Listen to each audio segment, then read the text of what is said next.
Story time about how my boyfriend's best friend tried to ruin our relationship. So a little background information. My boyfriend used to be best friends with this one girl. We're gonna call her Jamie. Well, Jamie and my boyfriend were best friends for years. And the friendship was more flirty than anything. Well, him and I got to know each other during track season. So we were always hanging out after school. And sometimes Jamie would be there too. Well, the one night him and I were on FaceTime and we were talking about how we really liked each other. So the next day we started dating. And I was good friends with Jamie too.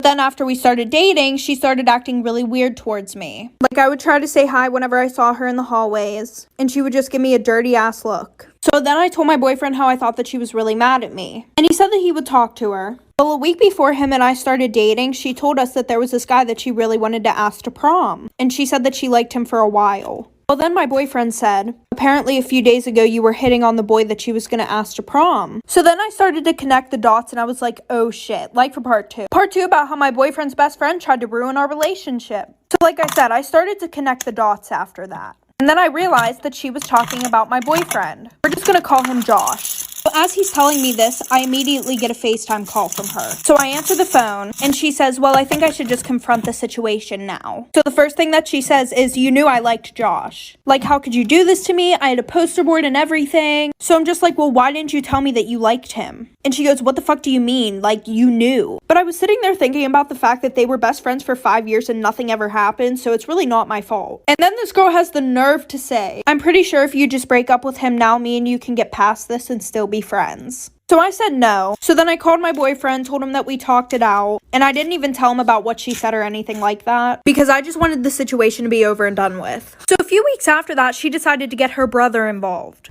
Her brother and Josh were best friends, by the way. Part 2 about my boyfriend's best friend trying to ruin our relationship. So like I said, then she got her brother involved. And her brother and Josh were best friends. A little background information here. Josh had stopped talking to Jamie for those few weeks after she called me that night because she was making things really awkward in our relationship and just giving us a lot of problems. So the one night, Jamie's brother texts Josh and he's like, bro, I think it's mad sus how you cut her off when your girlfriend's the problem. So obviously Josh texted him and said, what do you mean?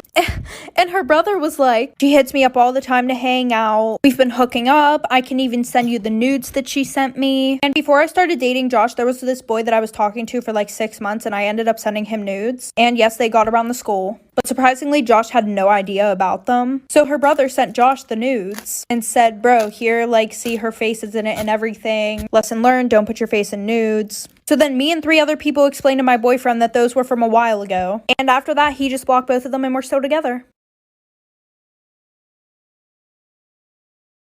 Story time about my psychotic best friend. So we're gonna call this girl Gia. So a little background information. This all happened whenever I was in 9th grade.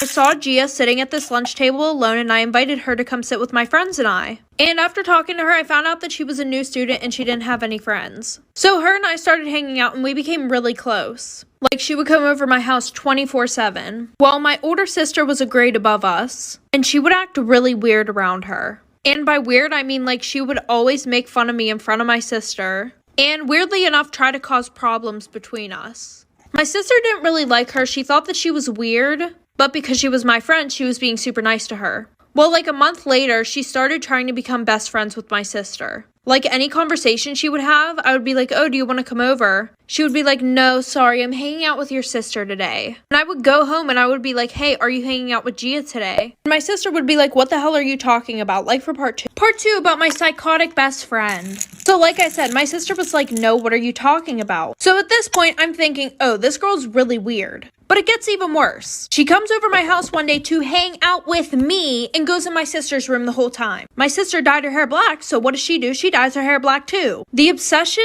was like really fucking weird. Anyway, so the one night that Gia's over, yes, I still had her over after this because I didn't think it was really weird at the time. My sister had her boyfriend over and they were in the living room watching a movie, and the whole time Gia is begging me to go in the living room and watch the movie with them. So I'm like, fine, whatever, we'll do that. We go into the living room, we all sit on the couch, and my couch is kind of small, so like we all had to squish. So she sits her ass right next to my sister's boyfriend. Well, my sister's boyfriend got up and started freaking the fuck out. Well, turns out that Gia was trying to touch him under the blanket. So I told her to leave. The next day, I got a whole paragraph of her saying that she just wanted to be like my sister because she... This story was submitted to me by a follower who would like to remain anonymous. When I was 14, I had a best friend named Lucy, and we had one of those friendships where we were really close really quickly, which I now know is a red flag and usually a sign of a toxic friendship. But I was too young to know this then. Our favorite thing to do together was hang out at the mall. Our parents would let us go alone as long as we abided to one rule. We had to stay together at all times, and we were always pretty good about that. One night we were having a sleepover at Lucy's house and her Uncle Mike came over for dinner. Uncle Mike was pretty loud and goofy. He showed us like 8 magic tricks that night. I liked him, he was fun. But as I was helping clear dishes after dinner, I overheard Mike and Lucy's mom having a hushed conversation in the kitchen. She was like, "You've had too much to drink, why don't you just spend the night?" So Mike ended up sleeping over that night too. Right before going to sleep, Lucy's mom came into the bedroom and she told us to remember to shut the bedroom door before falling asleep. When I asked Lucy why she said that, Lucy just shrugged and said, "I don't know." But we made sure the bedroom door was shut just like she asked. In the middle of the night, I woke up to the feeling of someone tickling my feet.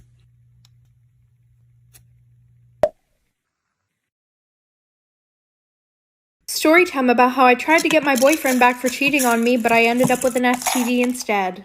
So a little background information. I was dating this guy for about 7 months whenever I was in high school. And I would always hang out with him, his guy friends, and their girlfriends. Well, the one night we were hanging out at my house and he kept checking my phone. And he said it was because he was waiting for his mom to text my phone. So then he had to go to the bathroom and he asked to take my phone with him. And I said no because that's weird as fuck. So while he's in the bathroom, I get a text from a random number. And it's a bunch of videos that my boyfriend took of him doing the nasty with other girls. And there were like 15 videos, all different girls. So by this time, he's been in the bathroom for like 15 minutes. So I go to confront him while he's in the bathroom, like I do not care at this point. And he's gone. My bathroom window is wide open. My curtains are broken. So then I start to text all of his best friends. Like for part 2. Part 2. So it turns out the person who sent it to me was one of the girls in my friend group. So at that point, every single person in that friend group was dead to me and I needed to get every single one of them back. So like I said, I started texting all my ex's best friends and I asked every single one of them if they wanted to hook up. 4 of them said yes, the other 3 just blocked me. And the 4 who said yes all had girlfriends in our friend group. Well, the girls in my friend group had no idea, so they invited me to their party. And at that party, it was my mission to do the dirty with every single one of those guys. Well, there was this bathroom in the basement, which nobody knew about except the girl whose house it was. So one after the other, I did the dirty with every single one of them in that bathroom. And I made sure to snap a picture or take a video, so that way I could send it to my boyfriend. I know, I'm crazy, get over it. Well, in the morning, my ex's closest best friend came over. Well, I did the dirty with him too, because my ex hated him being around me, because he was known for screwing other people's girlfriends. Okay, there's gonna be a part 3. Part 3. So a week later, I started having some problems down there. So I had my mom take me to the doctors. Turns out I have a fucking STD. And nobody knew about it, at least not yet. Well, my boyfriend came over that same day asking if we could get back together. So I thought, what an even better way to get back at him. Give him what I have. Mind you, I was still hooking up with all 4 of his best friends.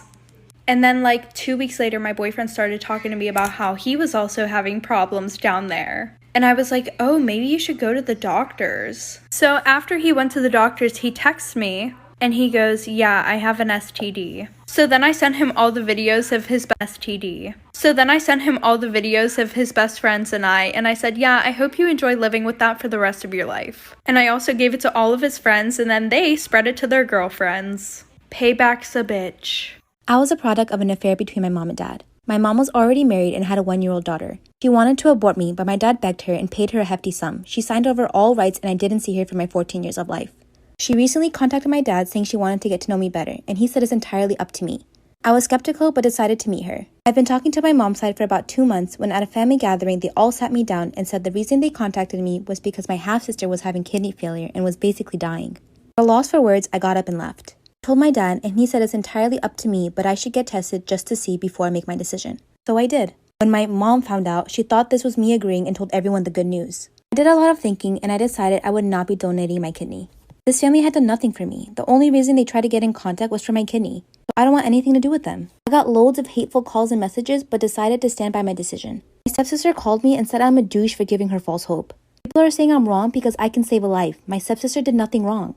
But I feel so used. Am I the Story time about the guy who was obsessed with me. We're gonna call him Ryan. Well, Ryan had a crush on me for a long time. And one night, one of our friends asked me to go to a party with them.